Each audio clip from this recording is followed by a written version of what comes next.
And so now we reach the end of our story.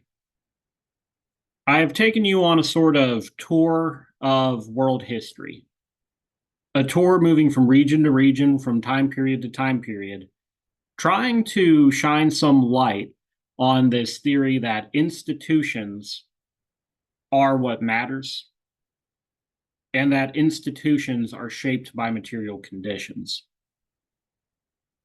And in particular, this story has mostly revolved around revolutions of various sorts. In a very big picture way, it revolved around the Industrial Revolution, a revolution that took place within science and within economics itself. And we've seen it with the revolution of the Protestant Reformation that allowed Northwestern Europe to be the first part of the old world to break free. We've seen it with the American Revolution that carried that forward into a new world where the last obstacles um, to the virtuous cycle of inclusion were broken down. And we've also seen many countries along the way that were unable to manage this process, that fell short in some way. We saw that with Latin America. We saw that with the different responses of different Asian empires to the threats they faced, that some, like Japan, would thrive and others, like China and the Ottoman Empire, would collapse.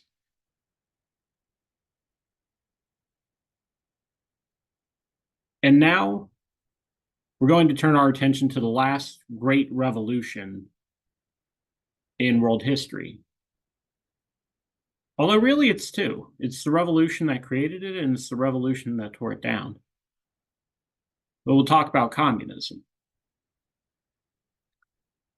If there was any one ideology that defined the 20th century, it was communism. At its height, it ruled over a third of the world in terms of population. It controlled a vast swath of the world's actual geographical territory. And it engaged the West. It engaged the capitalist democratic world in a battle for world domination that took several decades and would ultimately go on to kill tens of millions of people. A theme that I intend to return to for my final address. And communism serves really as the ultimate proof of this point, even at the same time that its historical record serves as the ultimate disproof of Marxist ideals, of Marx's ideas. See, Marx believed that communism would be the natural and inevitable end state of humanity. That even after going through a horrible apocalyptic period of late stage capitalism, not a phrase that he himself used, but one that his modern followers do, we would come into an age of plenty where suffering would be abolished. But communism would instead end up creating the most dramatic, large-scale suffering humanity ever knew. Nobody really knows what its death toll was. It's one of those things that there's just no real records on it. And you can always argue in circles about what counts as communism's fault and what doesn't. Because much of the mass death of communism is going to come from things like famines and not from political murder, although political murder is a large chunk of it. I've seen estimates of anywhere from 50 million to 100 million. And frankly, 100 million seems a little sketchy because I see the same number bandied about for the colonization of the New World. They're both big round numbers meant to be very dramatic. Suffice it to say,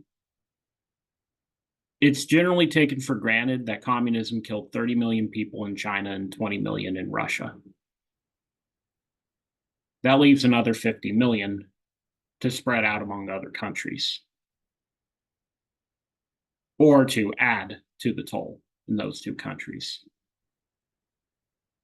Communism would permanently stunt the nations that it infested.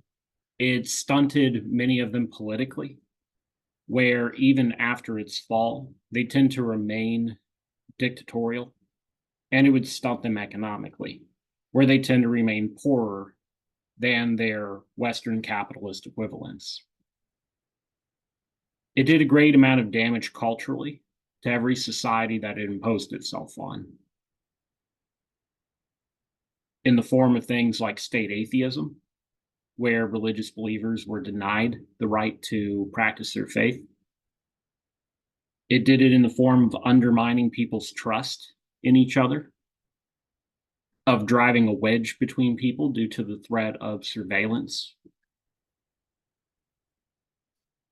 life under a police state. It did damage to people's sense of honor and honesty by creating societies that ran on corruption. And it did a great amount of damage to people's heritage through massive acts of cultural destruction, like the Cultural Revolution in China. It was easily the most cataclysmic event in world history.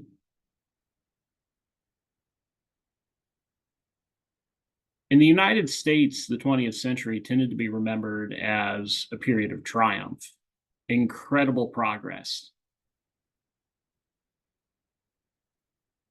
But just about anywhere else in the world, it was the opposite. A period of incredible, catastrophic suffering. A century-long nightmare.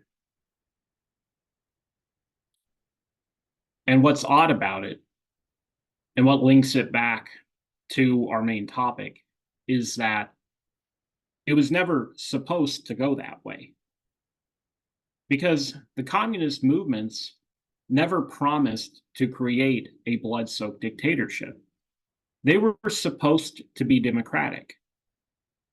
Now, you've probably heard people joke about this before, that the more adjectives like peoples or democratic peoples and so on a country's official name has, the worse of a place it is. People's Republic of China, Democratic People's Republic of Korea, the Democratic Republic of Germany, which is what East Germany was called, Democratic Republic of the Congo. That was not meant to impress us. That wasn't meant to fool the American public into believing that they actually were democratic. And it wasn't really meant to fool their own people either. These communist revolts genuinely intended, at least at the start, to create democracy. And they intended to create a fuller version of democracy than what we had. If you remember back to the Marxism lectures that launched this topic, the idea of industrial democracy. There was a belief that only by bringing about equality in the economic sphere could we bring about equality in the political sphere as well. Every communist state would be a one-party state, but even so, people were still supposed to be able to vote for candidates within the party. And while communists would eventually develop their own mythology, their own heroes and symbols to revere, in the early days, especially in the American branch of communism, they drew a lot of inspiration from traditional American heroes, particularly the founding fathers and Abraham Lincoln, as the abolition of slavery was, easily generalized into the idea of the abolition of wage slavery.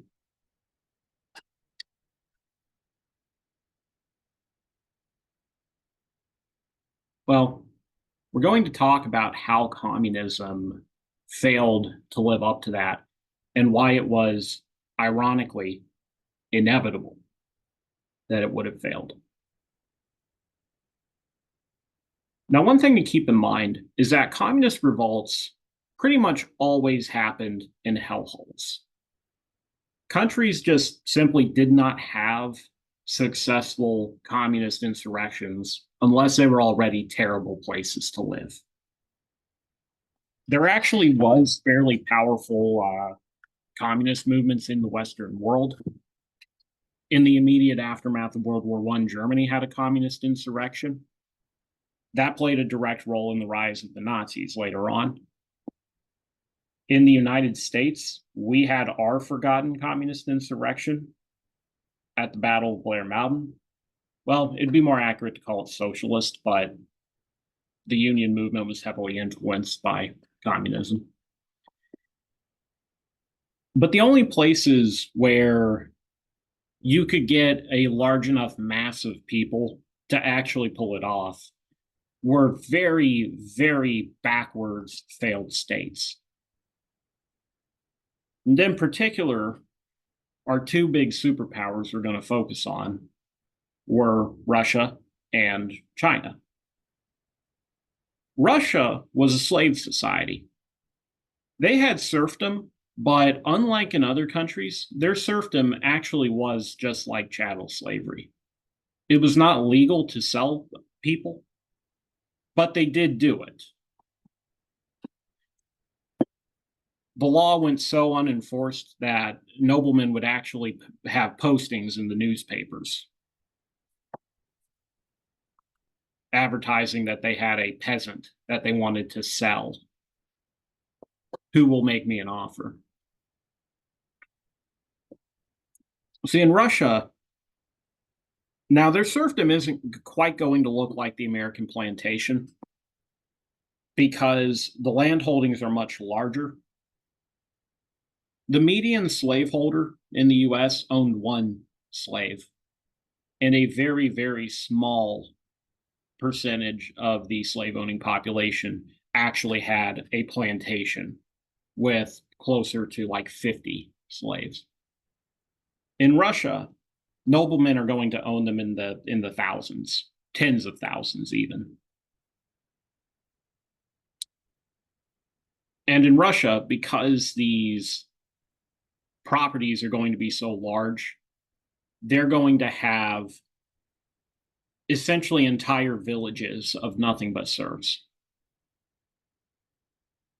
In Russia, this system had achieved a scale that the United States never even got close to. It would be like if the entire US was just Issaquah County, Mississippi. Issaquah County was a county that was like 99% black, and the average white person there was a millionaire in today's money. That's Russian society, and it stays that way all the way up until the 1860s. In the same time frame that American slavery ends in this country, Russian slavery ends by the dictate of the czar. But the place is still screwed up. The czar is far and away the most despotic of the European rulers. His government is extremely backwards. Their calendar is several months behind everyone else's calendar, just because they can't be bothered to adopt the newer, more accurate one. The whole place is half medieval. It's kind of like Japan in that when you cross the border into Russia, it's like stepping backwards in time. Except in this case, they don't do it intentionally. They do it through their own ineptitude.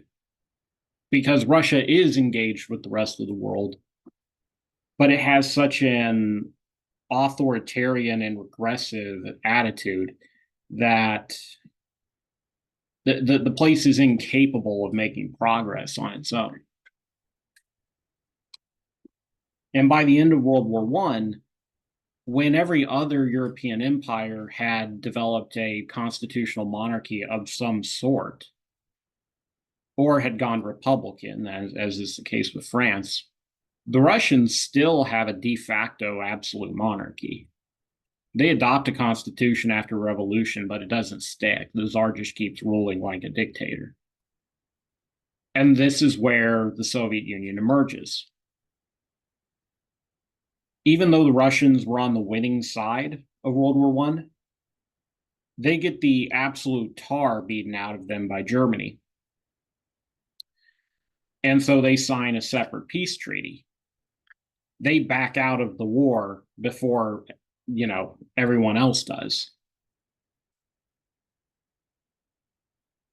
And the way the Germans get the peace treaty is that they take this communist leader who had been banished from the country, Vladimir Lenin, put him on an armored sealed train, a train with no windows, door that they lock behind him, just to make sure that he doesn't like get off the train and cause trouble in their own territory. And they run this sealed train in to Russia like he's a toxic bioweapon, let him out.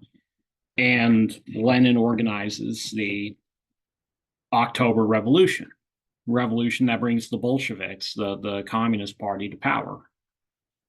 And he signs a peace treaty with the Germans in exchange for this. In China, it's going to be warlordism after the fall of their emperor.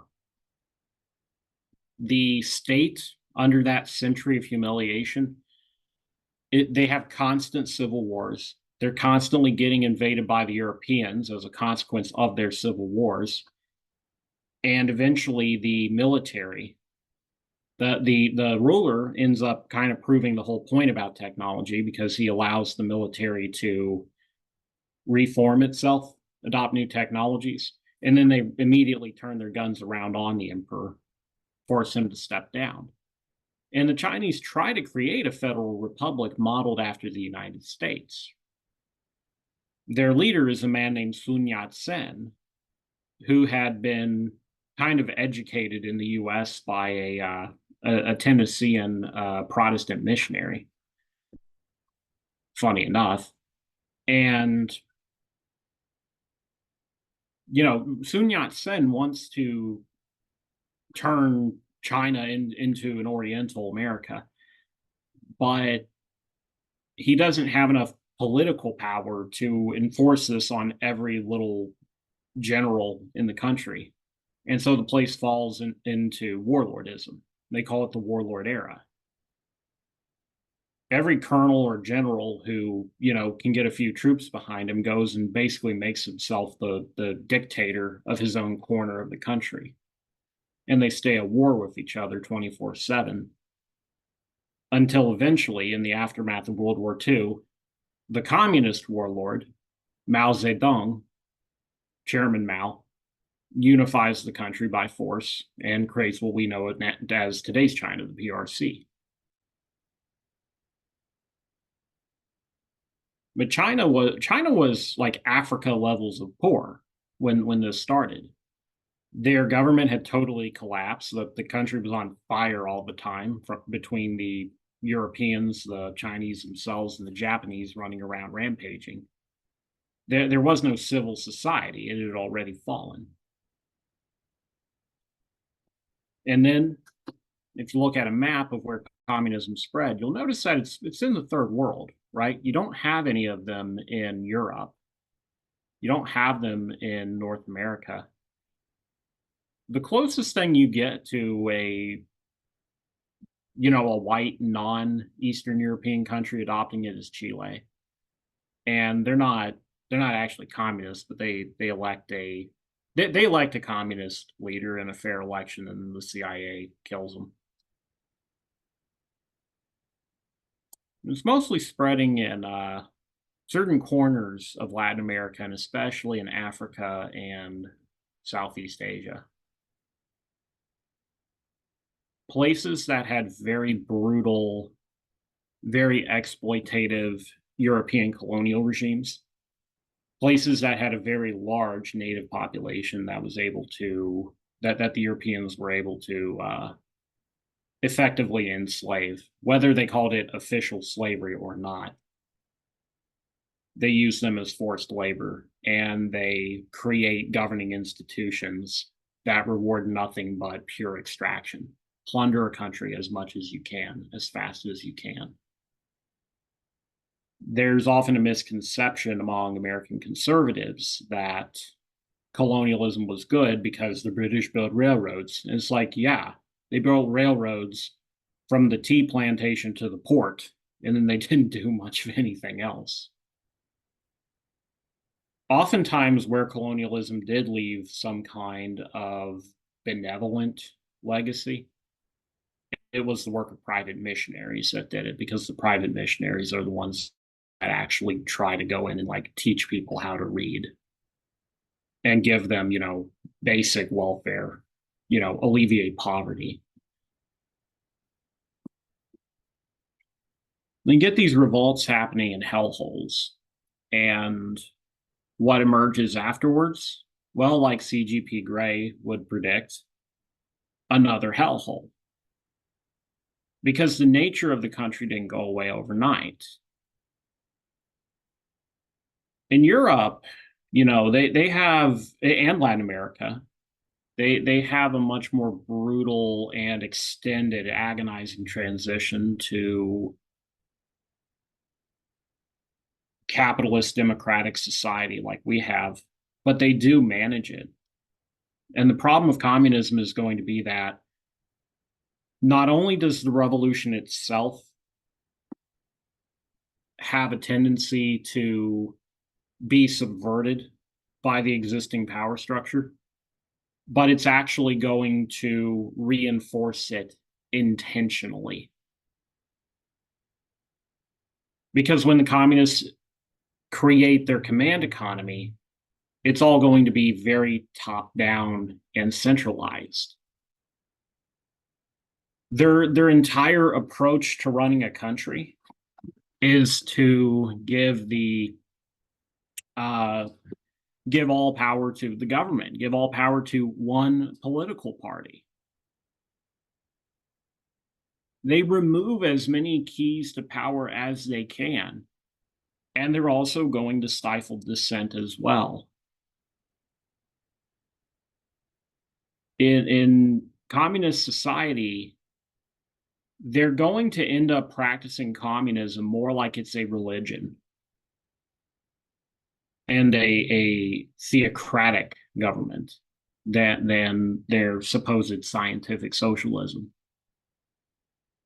You have here a system that promises to explain everything about how the world works, that promises to take care of its people in every way, that demands absolute obedience, that has a very particular set of morals. It has its own symbolism. It has its predictions about how the world is going to end, and it's very arrogant in those predictions. Communism is going to function like religion, except with God removed from it. The religion of mankind. And that is going to inspire absolute fanaticism and brutality.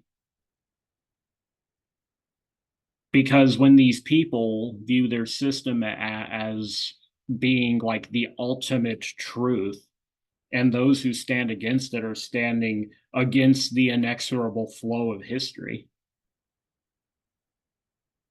that means that they're evil. And that means that you can justify any acts against them in order to destroy them.